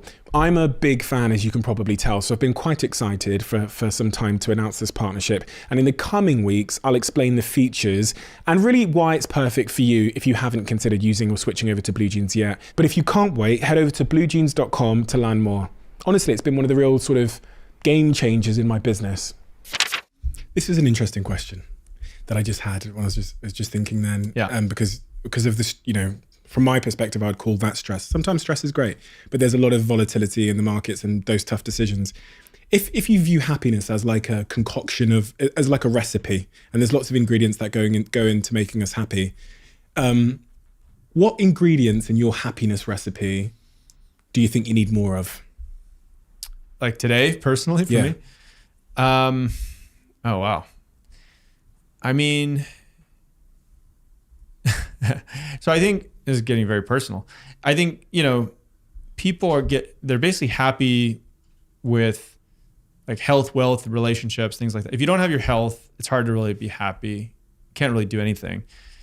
You don't need to be wealthy, but you need to have some level of security where you're like, I'm not worried about like being hungry tomorrow or something, right? And then relationships account for a lot of happiness, I think. Family, like romantically, personal friendships. So, I mean, I'm like almost 40, and I'm thinking at some point I won't have kids. So that's probably an area. But otherwise, I think, I feel quite happy about relationships in my life, personally, professionally, romantically, all that stuff. So Yeah, I didn't think you were going to go there, but yeah. Yeah. There you go. No, I feel the same way. I've not had enough balance in my life. So my big next chapter is allocating enough time to my girlfriend and being, I said it on stage today, being a dad and those things and prioritizing that and knowing the importance of it, even though I can't track it. It's not revenue. So Yeah. we have a closing tradition on this podcast where the last guest leaves a question for the next guest. They don't know who they're writing it for. Okay. Their question was, what is the belief that you hold that most people disagree with you on? Give you some time. Well, I mean, one kind of contrarian view that I have that I think most people would disagree with is that I think a lot of regulation is well-intentioned and it actually causes more harm than good. It's not really probably a commonly held view in our society because a lot of people haven't tried to build something. But if you've just only been an employee at a company or, consumed goods, when something bad happens in society, people want to say, what can we do to make sure that never happens again? And so you create a rule. It's sort of human nature, right? But every rule has kind of these unintended consequences down the road. For instance, in the cryptocurrency industry, right? Like we're using kind of money transmission laws that were originated when there was like stagecoaches moving cash between states. And so in the United States, we need to have 50 state licenses plus multiple federal licenses. And that's just one small example. You could actually go down many rules that are there in society. They were created for a good reason at the time, but they've now accumulated so many of them that it makes it harder to get innovation. Another good example, just randomly, is like in the U.S. there's the Federal Aviation Administration regulates like airplane travel and things like that. They've been incredibly successful at making airplane travel safe, and so the fatality rates in air traffic and everything like that or airplane flights are very low. But there's been an enormous cost to society as well around the lack of innovation. So, for instance, like the Boeing jets that we fly today, they're very similar almost to the ones that were in like the 1960s that JFK flew on. Like you can't go faster because they haven't allowed like people to break the sound barrier over land. Basically, the things they're innovating on are like fuel economy and stuff like that. And so it does stifle a lot of innovation. And so people don't think about that cost because they're more thinking about the acute short-term problem. So I think it's a real risk that in society, basically enough rules accumulate over time where it throws sand in the gears of progress. And a lot of new innovation is harmed by regulation, unfortunately, even if with good intentions. Brian, thank you. Thank you for your time. I realize you don't do things like this very often, so it feels like even more of an honor for you to come here today. And Coinbase, as I said, I'm a customer of. It's always felt like the most trusted, the safest way to involve myself in crypto. And that's why I've always stayed with Coinbase. And you as a CEO have a very innovative approach to building a company in a new time, in a new industry, which I've learned from as a business owner myself. So thank you for the inspiration. Thank you for your blog posts as well. I've sent many of them around to my company. I think I sent 2 to all of my team today around hiring and your 36 sort of principles for retaining staff and things like that. So I implore people to check out your blog post as well, because it's a source of inspiration and knowledge. And thank you so much for being here. It truly, truly is an honor, and the conversation has been inspiring to me. So thank you, Brian. Thank you. I can see why your podcast is so successful. You're a really unique and amazing interviewer. So I really enjoyed the conversation. That was great. Thank you. I had a few words to say about one of my sponsors on this podcast. My girlfriend came upstairs yesterday when I was having a shower, and she said to me that she tried the Huel protein shake, which lives on my fridge over there. And she said it's amazing. Low calories, you get your 20 odd grams of protein, you get your 26 vitamins and minerals, and it's nutritionally complete. In the protein space, there's lots of things, but it's hard to find something that is nice, especially when consumed just with water, and that is nutritionally complete. The salted caramel one, if you put some ice cubes in it and you put it in a blender and you try it, is as good as pretty much any milkshake on the market, just mixed with water. It's been a game changer for me because I'm trying to drop my calorie intake and I'm trying to be a little bit more healthy with my diet. So this is where Huel fits in my life. Thank you, Huel, for making a product that I actually like. As you might know, Crafted are one of the sponsors of this podcast, and Crafted are a jewelry brand, and they make really meaningful pieces of jewelry. And this piece by Crafted, when I put it on, for me, it represents courage. It represents ambition. It represents being calm and loving and respectful and nurturing, while also being the antithesis of that, seemingly the antithesis of that, which is sometimes a little bit aggressive with my goals and determined and courageous and brave. The really wonderful thing about crafted jewelry is it's super affordable. It looks amazing. The pieces hold tremendous meaning and they are really well made.